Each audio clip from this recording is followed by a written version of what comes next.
Stop! You have entered a splash dash no fun zone. If you came here expecting to have fun, leave. Well, it finally happened. After a year of mystery and hype, and almost 5 years, Jesus Christ, of no mainline installments, we finally have a look at the newest entry in the Sonic series, Sonic Frontiers. And it looks fantastic! I am genuinely concerned for Sonic Frontiers. I feel like I'm about to walk into the hospital room of my alcoholic uncle and watch the life slowly fade from his eyes. R.I.P. in pieces, Uncle Splash Dash. R.I.P. in peace. Before I get into the nitty gritty though, I think we all know the real elephant in the room here. Y'all have, been quite loud and rambunctious, haven't you? I think before we can cover any gameplay, we should probably address some of the vocal complaints and infighting that you've been getting into. Not literally you. If you haven't been doing that, good job. Nice. I'm proud of you. Firstly, I don't make this video to belittle you for liking Sonic Frontiers. If you think this game looks up your alley, great. I don't understand how, but great. I wouldn't want to take away what little joy we have left as we see the world go up in flames. I am, however, at this point, pretty unapologetic when it comes to stepping on the toes of my fellow fans. The behavior and reception I've seen aimed at this gameplay showcase has been toxic and unacceptable, so we're going to address all of this before we do an analytical deep dive. Excuse number 1. There's only 7 minutes of gameplay. They haven't shown everything yet. First of all, I'd like to point out that people said this exact thing after the 30 seconds of gameplay was shown. Wait for the 7-minute gameplay tomorrow, and now suddenly it's wait till the game comes out. 7 minutes of solid gameplay is enough to discern a lot more than you give credit. We've seen how the game looks, how the design has been approached, how Sonic controls, and how some of the puzzles in the game will be approached. I also want to note that this is Sega putting their best foot forward. This was the world premiere gameplay, i.e. the very first impression they wanted to give us. And if my first impression is, yikes, that is really fucking bad, then I think there are some problems worth discussing.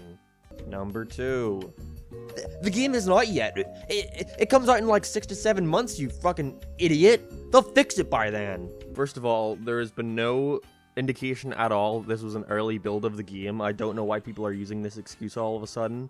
Remember how we said the same thing about Forces? Remember how we said the same thing about Colors Ultimate? Remember how we said Sunset Heights was gonna look better, and it was excusable because it was the first level in the game? Remember how we said Colors Ultimate wasn't gonna look like it was coated in wax and be an unfinished buggy mess? Remember how Sunset Heights turned out to be exactly the same and the halfway point of the game? Remember how Colors Ultimate released looking like it was coated in wax and was an unfinished buggy mess?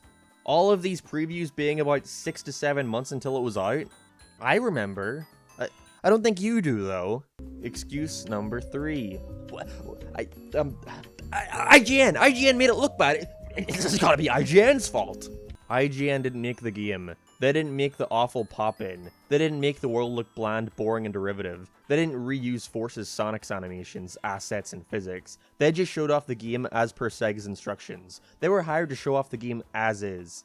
Jeffrey Vega deserves an apology for all the shit you've been slinging at him for just doing his job. He even made a tweet saying that this wasn't even his gameplay, yet you all fucking harassed him for a full day because of a fucking Sonic game. And then when he says this, everyone's like, oh, I'm so sorry, I'm so sorry for what I said to you. I'd argue even if it was his gameplay, you shouldn't have been saying what you said. Dickheads. This isn't 2008. Let it go already. Jesus fucking Christ. Excuse number 4.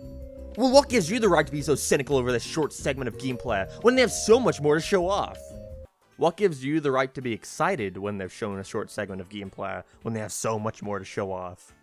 Literal children.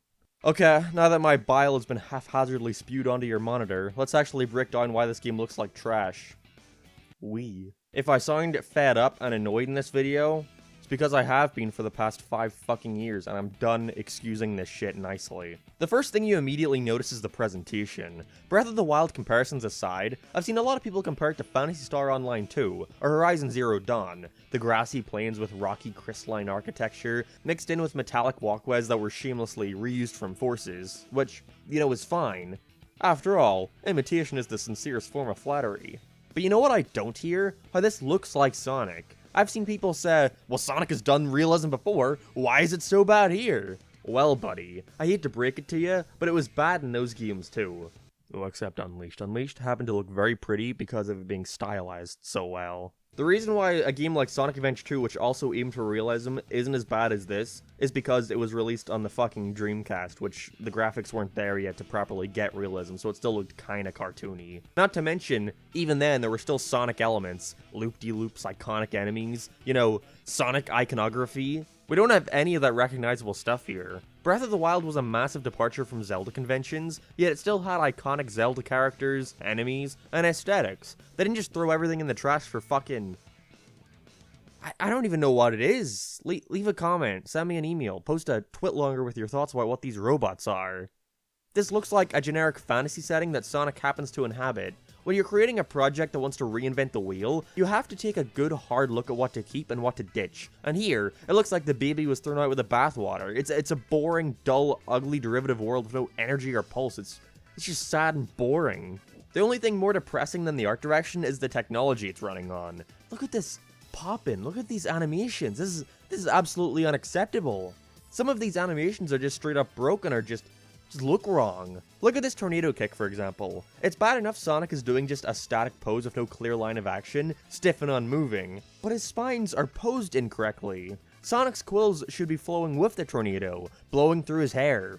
But instead, they flow in the opposite direction. They flow against the wind. It's a static pose, it doesn't move. How did you fuck this up? I'm losing my mind. Please bear with me.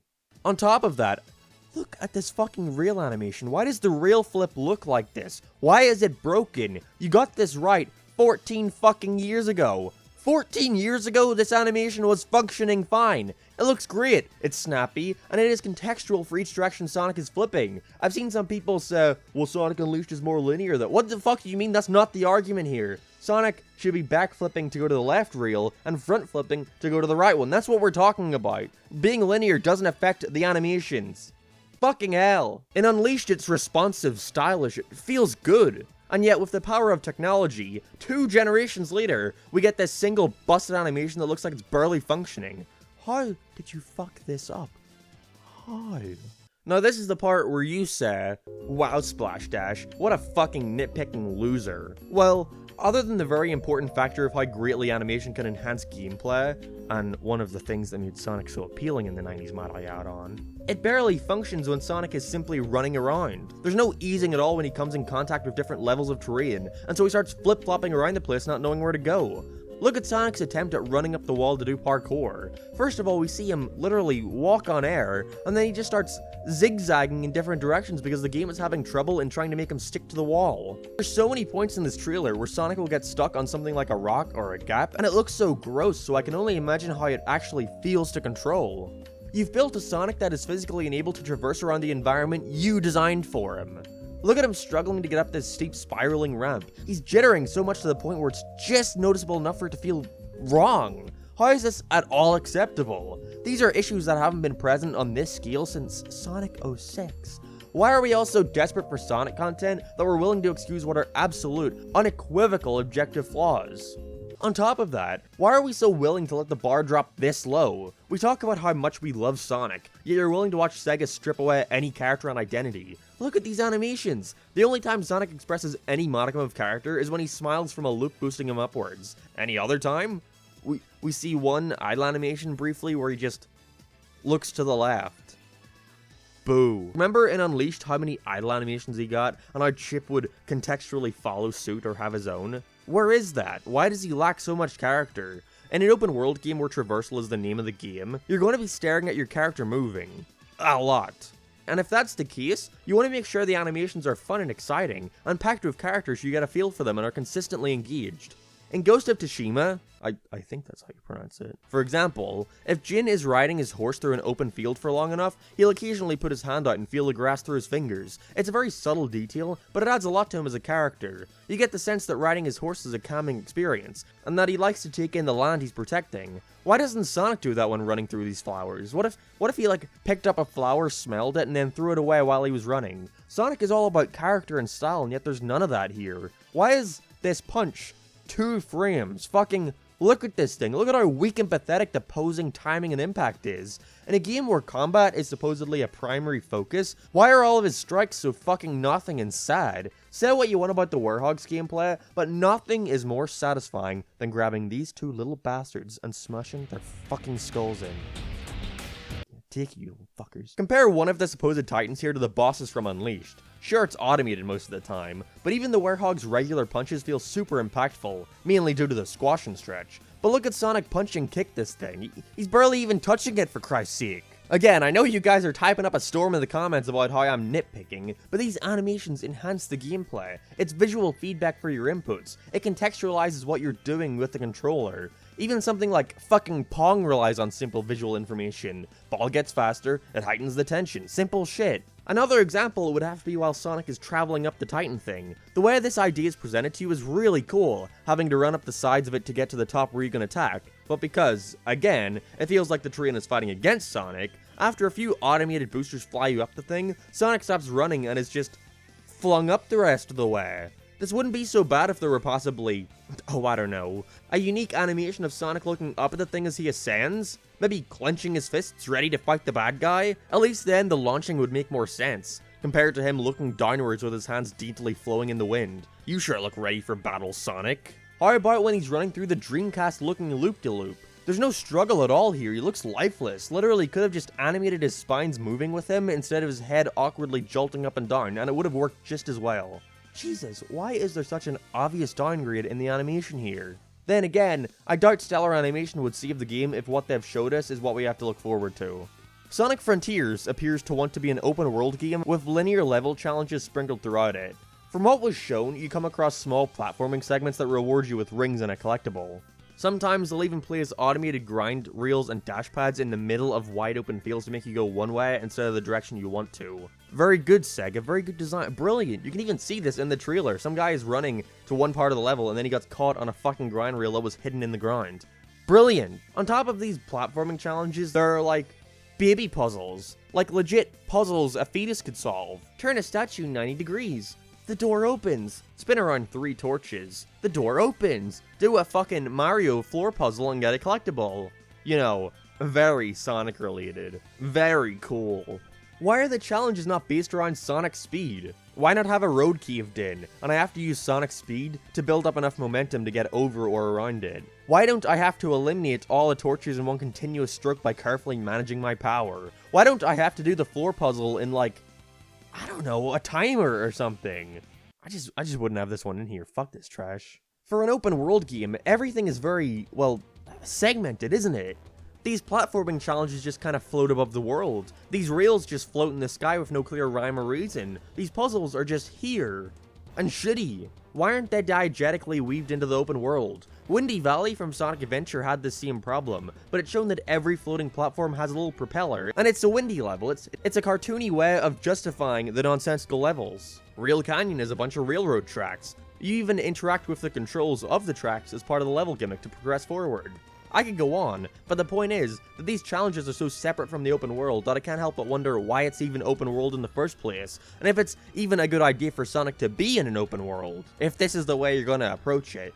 This structure kinda reminds me, and by me I mean my co-writer, of Metal Gear Solid 5. In that game, there are 2 open worlds, with mostly empty roads, small outposts, and big bases, which are levels, sprinkled throughout. You go in, getting supplies, capturing soldiers, you know, getting what are ostensibly collectibles. These all help you get stronger and progress through the game. Structurally, it's seemingly no different here. Sonic goes through a small challenge on the world's open map and get a collectible for it. Infiltrate a guard post to sneak and get a collectible for it. Move on to the next. Here's the thing though, with Metal Gear Solid 5, you can approach these posts from any angle, with a wide variety of tools at your arsenal. 2 people could have multiple, entirely different experiences at one guard outpost that aren't at all comparable to each other. That's the beauty of open world games. They offer you the freedom and tools you need to be able to create an experience that's uniquely your own. How is that going to be at all achievable in Frontiers? Frontiers seems to be ridiculously scripted. There are multiple instances of springs forcing you into scripted dashpad sequences that spit you out into a puzzle to do. There's no way either of us will have a different experience, because the game is insisting on us doing it the way it wants us to do it. For the sake of what? Minor spectacle? In Metal Gear Solid 5, you can either be a quiet, silly lad and sneak through, get the stuff you need, then leave, no one knowing, none the wiser. Or you can fucking storm in with your helicopter, shooting all your guns like Rambo, and letting everybody know you just fucking destroyed this base and you don't give a fuck if your big brother told mom about it. Imagine if instead of that, the game forces you to drive a car into the base, get in, a shootout, and then leave. Because that's what the developer wanted you to experience. I'm not saying that there can't be any scripting. Metal Gear Solid 5 does have the same, but it's used to great effect to enhance the story, and it's only in select missions. But when you're in an open world, you are in the open world, allowed to do as you please.